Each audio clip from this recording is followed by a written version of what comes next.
दोस्तों जासूसी यूट्यूबर ज्योति मल्होत्रा पर अब कुछ बड़े खुलासे सामने आ रहे हैं। यूट्यूबर ज्योति और एक आईएसआई एजेंट की व्हाट्सएप चैट भी मिली है, जिसमें एक पाकिस्तानी अफसर ने पूछा कि क्या अटारी बॉर्डर पर कोई अंडरकवर मिला था। हाल ही में हरियाणा और पंजाब से कई सारे जासूस पकड़े जा चुके हैं और इसके बाद अब हरियाणा सरकार का प्लान है यूट्यूब चैनलों पर भी पाबंदी लगाई जाएगी। ये ज्योति की कुछ तस्वीरें आप देख सकते हैं। ये उस वक्त की तस्वीर है जब अटारी बॉर्डर से पाकिस्तान में एंट्री करती हुई ज्योति मल्होत्रा अपना वीडियो बनाती है और इसे भी यूट्यूब चैनल पर पोस्ट किया था। और ये देखिए पंजाब के अमृतसर में वीडियो शूट किया जब पाकिस्तान जाने के लिए ज्योति को 10 दिन का वीजा मिला था। और ये दिल्ली में पाकिस्तानी दूतावास की पार्टी में एम्बेसी के एक अधिकारी दानिश के साथ यूट्यूबर ज्योति मल्होत्रा की तस्वीर है। और ये तस्वीर है जब 15 मई को यूट्यूबर को गिरफ्तार कर लिया गया। तो अब देखिए, एक तो आईएसआई से कोड वर्ड में बातें करती थी ज्योति मल्होत्रा, ये भी खुलासा सामने आ रहा। व्हाट्सएप चैट में कुछ ऐसी बातें हैं, इतने पागल थोड़ी है ना, ऐसे कुछ। व्हाट्सएप चैट के अलावा ज्योति की एक डायरी भी पकड़ी गई, क्रेजी एंड कलरफुल। इस डायरी के पन्नों ने भी ज्योति मल्होत्रा के पाकिस्तानी मोहब्बत के राज खोले हैं। डायरी में लिखा है कि पता नहीं कब तक रहेंगी सरहदों की दूरियां। और भी ज्योति की डायरी से कई बातें पता चली, आगे मैं आपको बताऊंगा। और पकड़े जाने के बाद एक और लाइन डायरी में पाई गई, सविता घर का ख्याल रखना, आई लव यू। तो ज्योति मल्होत्रा की डायरी में लिखे इस मैसेज को भी जांच एजेंसियां कोड वर्ड के रूप में शक लेकर अब इसकी जांच कर रही हैं। क्या ज्योति मल्होत्रा के ट्रेवल व्लॉग को रेकी टूल की तरह इस्तेमाल कर रही थी आईएसआई? आखिर जांच का दायरा कैसे बढ़ा? व्लॉगर या जासूस? ज्योति की जांच में अब तक क्या क्या नए खुलासे सामने आए, आइए थोड़ी डिटेल जानकारी देखते हैं विस्तार से। इनके पिता का भी कहना है कि जब ये पाकिस्तान गई थी तब दिल्ली जाने का बोलकर गई थी। और ज्योति के पिता ने कहा कि उनकी बेटी ने कभी नहीं बताया कि वो क्या करती है। यहाँ तक कि आज तो उनके पिता मीडिया में एक इंटरव्यू के दौरान बोले, मुझे शर्म आ रही है, पता होता तो मैं पाकिस्तान जाने ही नहीं देता।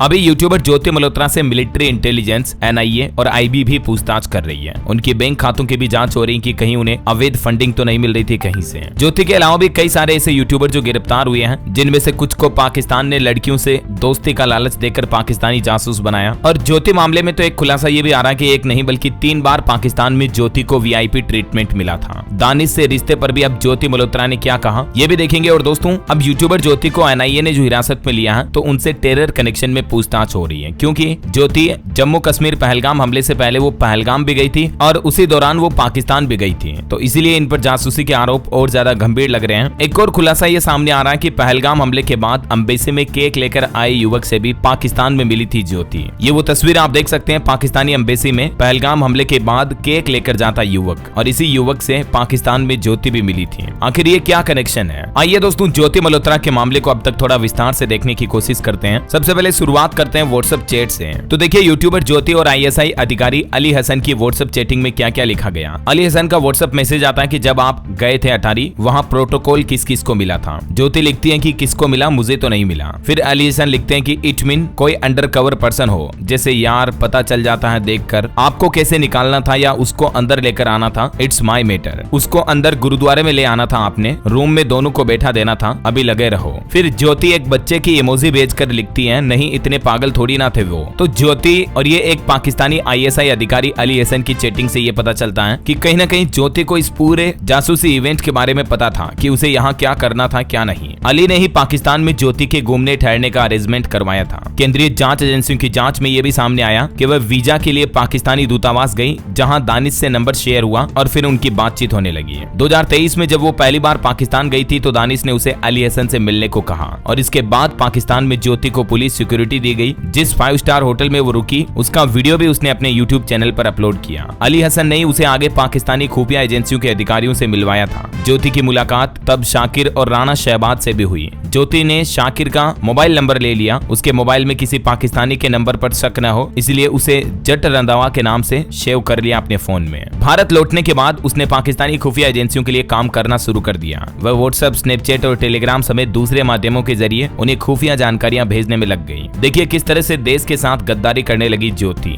आईएसआई एजेंट के साथ वो कोड वर्ड में बातें करती थी। व्हाट्सएप चैट में कई और नए खुलासे हुए हैं। इसके अलावा जो ज्योति की डायरी मिली है उसमें लिखा कि पता नहीं कब तक रहेंगी सरहदों की दूरियां। यूट्यूबर ज्योति मल्होत्रा के घर से जो डायरी मिली है, इस डायरी में भी दोस्तों उसने पाकिस्तान को लेकर कई चौंकाने वाली जानकारियां लिखी हुई है। डायरी के पन्नों पर उसने अपने मन का भाव भी लिखा है। ज्योति विदेश यात्राओं पर जाने से पहले पूरा होमवर्क करती थी। देश विदेश से संबंधित सभी तरह की जानकारी अपनी डायरी में नोट करके रखती थी। इस डायरी के करीब 10 पन्नों पर इसी तरह के नोट्स बनाए गए हैं और 3 पेजों पर पाकिस्तानी यात्रा का भी जिक्र है। 8 पेजों पर अंग्रेजी में लिखा है, जबकि पाकिस्तान के बारे में 3 पेजों पर हिंदी में लिखा है। महाभारत, रामायण, ब्राह्मण, क्षत्रिय, ईस्वी, रजिया सुल्तान, कुतुब मीनार जैसे शब्द भी इसकी डायरी से पाए गए। ये कोड वर्ड की भाषा के शब्द भी हो सकते हैं, तो इस पर भी जांच एजेंसी आप जांच कर रही है। वहीं विदेशों के बारे में ऐसी जानकारी है जिसमें तकनीकी शब्द प्रयोग किए गए हैं। कुछ पन्नों पर यात्रा का खर्च का भी जिक्र है। ज्योति ने पाकिस्तान को लेकर इस डायरी में लिखा है कि पाकिस्तान से 10 दिन का सफर तय करके आज आ गई हूँ अपने देश इंडिया भारत। इस दौरान पाकिस्तान के आवाम से काफी मोहब्बत मिली। हमारे सब्सक्राइबर फ्रेंड्स भी हमसे मिलने आए। लाहौर घूमने के लिए मिला। 2 दिन का वक्त काफी कम था। सरहदों की दूरियां पता नहीं कब तक बरकरार रहेगी, पर दिलों में जो गिले शिकवे हैं वो मिट जाएं। हम सब एक ही धरती एक ही मिट्टी के हैं। अगर ऐसा कुछ हो जिसको वीडियो में शेयर न किया हो तो आप बेझिझक मुझे कमेंट में पूछ सकते हैं। अब दीजिए इजाजत पाकिस्तान की सरहद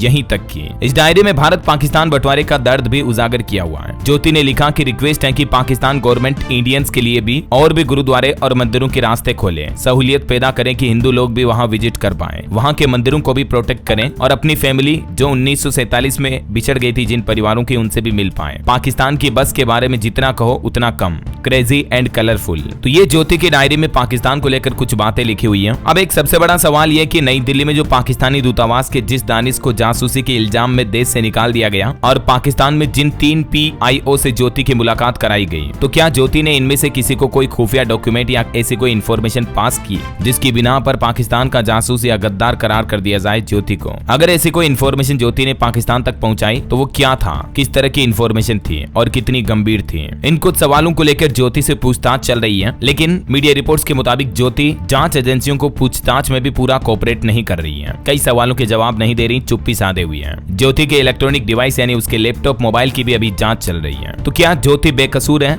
या कोई जासूस वो नहीं है? क्या पाकिस्तानी दूतावास के मुलाजिम दानिश से उसका कोई रिश्ता नहीं है? अभी भी ढेर सारे ऐसे सवाल हैं जिनको जानना बाकी है। अब देश की सभी इंटेलिजेंस जांच एजेंसियां ज्योति की पूछताछ में लगी हुई है और उम्मीद है कि हम सबको सच जल्द ही सामने आएगा, पता चल पाएगा। वैसे आप क्या कहना चाहेंगे दोस्तों? देश के कई ऐसे गद्दार लोग जो हमारे ही देश की जासूसी करते हैं, पाकिस्तान तक जानकारियां पहुंचाते हैं, उनको क्या सजा मिलनी चाहिए? उनके साथ क्या रवैया अपनाना चाहिए? क्योंकि जो हमारे ही देश, हमारी ही मातृभूमि भारत माता की रेकी करके पाकिस्तान को जानकारियां दे रहे हैं, तो देशद्रोह की इससे बड़ी गद्दारी और क्या हो सकती है? जरा सोचिए आप। जिस देश का नमक खा रहे हैं उस देश की जानकारियों को ये दुश्मन देश तक पहुंचा रहे हैं। ऐसे लोगों के साथ क्या करना चाहिए? आपकी राय विचार कमेंट में लिखिएगा और रोजाना की ताजा बड़ी खबरें, मुख्य समाचार देखते रहने के लिए जुड़े रहेगा DLS न्यूज चैनल के साथ। चैनल को सब्सक्राइब करके बेल आइकन जरूर दबा देना। जय हिंद, जय भारत, वंदे मातरम।